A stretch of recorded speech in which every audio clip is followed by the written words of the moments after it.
20 ఏళ్ల రాష్ట్ర రాజకీయాలలో ఇలాంటి దిగజారుడు రాజకీయాన్ని ఎన్నడూ చూడలేదన్నారు బీఆర్ఎస్ వర్కింగ్ ప్రెసిడెంట్ కేటీఆర్. సిరిసిల్లలో 4 రోజుల క్రితం హత్యకు గురైన నేత కార్మికుడు వెంగళ వెంకటేశం కుటుంబాన్ని కేటీఆర్ పరామర్శించారు. రాజకీయ లబ్ధి కోసం ఒక సామాన్యుడిని చంపి ఆత్మహత్యగా చిత్రీకరించే పరిస్థితి ఎక్కడి కాంగ్రెస్ నాయకులు చేస్తున్నారని, ఇది సభ్య సమాజం ఎన్నటికీ క్షమించదని కేటీఆర్ అన్నారు. బీఆర్ఎస్ పార్టీని ఎదుర్కోవాలంటే ఎన్నికలలో తలపడొచ్చు, లేదంటే వేధించవచ్చు, కేసులు పెట్టవచ్చు, కానీ మధ్యలో సామాన్యులను బలి చేయవద్దన్నారు. వెంకటేశం హత్య విషయంలో చోటమోటా నాయకులను మాత్రమే అరెస్టు చేశారని, ఇంకా పెద్ద నాయకులు సూత్రధారులు ఉన్నారని, వారిని పార్టీ పరంగా తాము వదిలిపెట్టమని కేటీఆర్ స్పష్టం చేశారు. వెంకటేశం కూతురు చదువును పార్టీ పరంగా తామే భరిస్తామని 3 లక్షల ఆర్థిక సాయం అందిస్తున్నట్లు కేటీఆర్ తెలిపారు.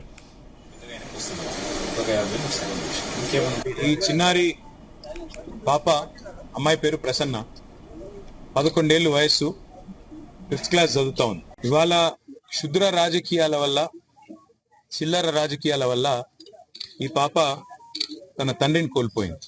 ఉద్దేశం ఏంది? ఎందుకు వాళ్ళ తండ్రి చనిపోయినారు? ఒక్కటే ఒక్క కారణం, ఏదన్నా చేసి రాజకీయ లబ్ధి పొందాలి, అవసరమైతే మనుషుల ప్రాణాలు తీసైనా సరే, చంపేసైనా సరే రాజకీయంగా బదనాం చేయాలి అనే ఒకే ఒక్క చిల్లర ప్రయత్న భాగంలో ఇవాళ వెంకటేశం గారు మన మధ్యన లేకుండా పోయినారు. వాళ్ళ భార్యని, వాళ్ళ తల్లిని, వాళ్ళ పాపని అనాథన చేసి ఇవాళ ఆయన పోయినాడు. నిజంగా రాష్ట్ర రాజకీయాల్లో 20 ఏళ్లుగా నేను కూడా ఉన్నా. నేను ఎన్నడూ ఇంత దిగజారిన రాజకీయం, ఇంత దరిద్రపుగొట్టు రాజకీయం మేము ఎన్నడూ జీవితంలో కూడా చూడలేదు. ఇవాళ ఆ పాప అక్కడ ఏడుస్తా ఉంటే, మా నాన్న రాలేదు అని చెప్పి 3 రోజులు నేను తినలేదని చెప్తుంటే, నిజంగా మనసున్న మనిషి ఎవడైనా సరే కళ్ళల్లో నీళ్లు తిరగక మానవ, గుండె ద్రవించక మానవు. మమ్మల్ని రాజకీయంగా ఎదుర్కోవాలి అనుకుంటే ఎన్నికల్లో తలపడొచ్చు, లేదా నాయకులతో విమర్శలు చేయొచ్చు, మీరు ఆల్రెడీ చేస్తున్నట్టుగా కేసులు పెట్టొచ్చు, వేధించవచ్చు.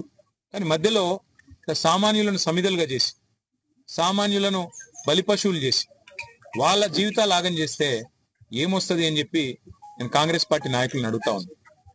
చనిపోయింది వెంకటేశం గారు, చంపింది, అరెస్టు చేసింది చిన్న చిన్న నాయకులు, చోటామోటా కాంగ్రెస్ నాయకులను అరెస్ట్ చేసినారు. కానీ ఆ చోటామోటా కాంగ్రెస్ నాయకులు కేవలం పాత్రదారులు మాత్రమే. అసలు సూత్రధారులు పెద్దవాళ్ళు వెనకాల ఉన్నారు, వాళ్ళు తప్పించుకున్నారు. మరి ఇంత ఘోరమైన క్రైమ్ లో కూడా, ఒక మర్డర్ లో కూడా ఇవాళ ఈ రకంగా మరి అధికారులు వారిని కాపాడే ప్రయత్నం చేస్తా ఉన్నారంటే దీని వెనుక పెద్దవారి ఒత్తిళ్లు ఖచ్చితంగా ఉన్నాయి. అవి బయటికి రావాల్సిందే. వారికి న్యాయం జరిగేదాకా వదిలిపెట్టము, తప్పకుండా వెంబడబడతామని చెప్పి మళ్ళొకసారి తెలియజేస్తూ, మీడియా కూడా మరి నిన్న మొన్న ఈ విషయం వెలుగులోకి తీసుకురావడంలో చాలా సహకరించింది, వాస్తవాలు బయట పెట్టడంలో సహకరించింది. మీడియా మిత్రులకు కూడా వారికి ధన్యవాదాలు తెలియజేస్తూ, ఆ కుటుంబానికి